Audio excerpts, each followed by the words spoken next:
Hi guys, this is Sunny Chase and you're with me today on Singing in the Rain, and we are going to be having an awesome show today. We have two incredible guests I'm so excited to have in the studio as usual because I like to do that.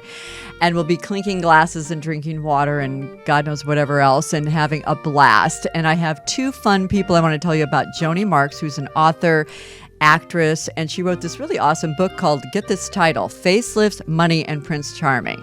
We're going to do a little myth busting with that.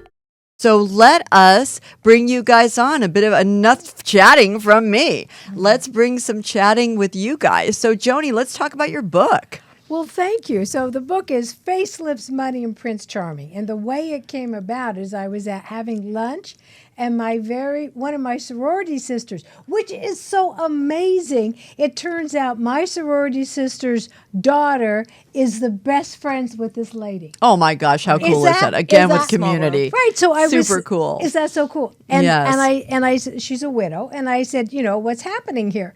And she said, I'm never going to find anybody. I don't have any money. I haven't had a facelift. So there's no Prince Charming in my life.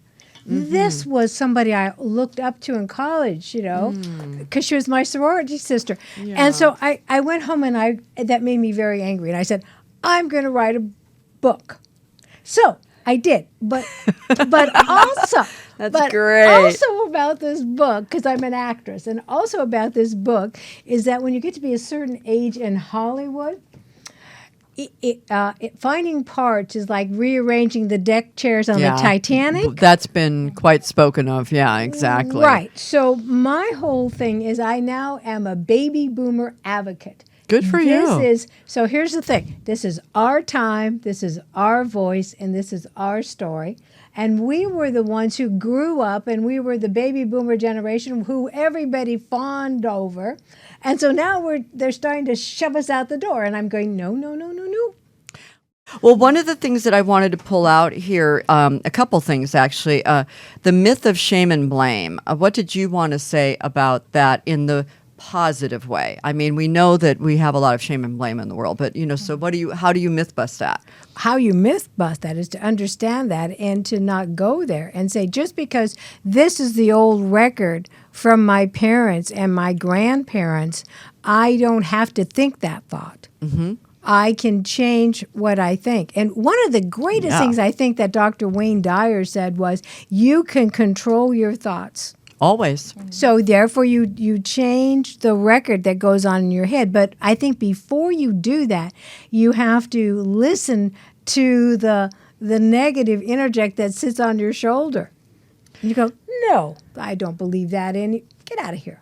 And now I find that I'll have some thoughts that are annoying or upsetting or whatever. I'm like, okay, I am so bored with those thoughts. I'm just going to not think those thoughts anymore. Like, I've thought those thoughts already. Let's think of some new thoughts already. Right. And then I do. But that's also what society does with shame and blame, is that it sets up a framework where you're not supposed to think outside the box, because this is how you're supposed to lead your life. This is how you're supposed to live.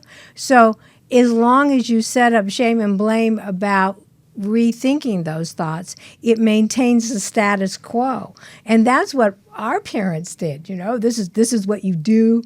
This is how your parents you behave. did. Mine didn't. Well, you're lucky. I am lucky. That's why I wrote the book. See, yeah. You had a lot of. There's probably more of me though, because I went along. I said in this book, I wrote this book because I'm very typical of my time.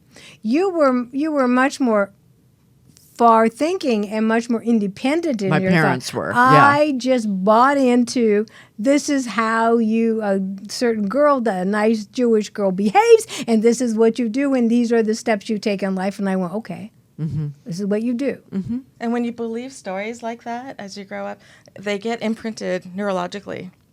So that you've set up these kind of neurological reflex loops. So you get a story or an idea, and immediately it goes down the shame pathway. Mm-hmm. And it's actually a kind of hardwired in the sense that it's an electrical current in your brain. But when you challenge those ideas and challenge the myth and start to really bust it open and say, wait, I don't have to think like that. That's a story. that I have grown up with or heard. You start to create a different pathway, an actual different neurological pathway in your brain. The reason I put the myth of scarcity as the number one myth, because I think it overshadows as an umbrella for all of them. Because if you don't have enough of what you need, if you think there isn't opportunities for you, if you think you can't find love, therefore you shrivel up, because it's the opposite of you need to come from a point of view of abundancy, that in the world there is enough people for me to meet. There's enough job opportunities. I can make enough money. I can increase my friendship. So the fact that scarcity holds you in a place of maybe Bondage. a rut, Yeah. a rut, because you think, well, I'm getting too old. I won't be able to change my job because I'm too old. Where will I ever find anybody who appreciates me? So you get into the whole list of negative reasons, and scarcity keeps you from moving forward, because there's all these reasons why it's not going to work. Exactly. I like this. It was something that you wrote about in the book, Joni, that I really appreciated, was talking about finding our own Prince Charming. And, we've had a bit of this, we can't find love without. Until you love yourself, you can't bring in the right person, or, it's not, you won't keep them. All of these things, again, has been kind of the prevailing wisdom for a number of years. But just really that concept of Prince Charming living within, Princess Charming living within. Right. I thought that was so cool. Well, that was the example. Like I said, I'm very typical of my time. I grew up in a time where you were the pretty girl, but you had to wait for the boy to pick you. Mm-hmm. You certainly couldn't call a boy, so you were in a very passive, bit of a submissive role, because you couldn't go out there and say, hey, I'll call this guy. You can't do that. So the whole thing was that you behave in a certain way, you dress a certain way, and you attract the Prince Charming, and you beat out all these other girls that have an eye on your Prince Charming. And then you entice him to want to pick you, because you're not sure he really wants to, but you're going to make sure in some way by how you manipulate the situation. And then he comes along, and you jump on the back of his white steed, and he is a knight in shining armor, and off you go, galloping into this future that he is going to orchestrate for the two of you to happily ever after. How's that for not understanding that you have to love yourself, that in reality you always have a Prince Charming because you have yourself? I love that. Thank you. If you're watching this video, you already know the importance of creating a memorable event. So get more than just another speaker. Book Joni Marks as your next speaker today.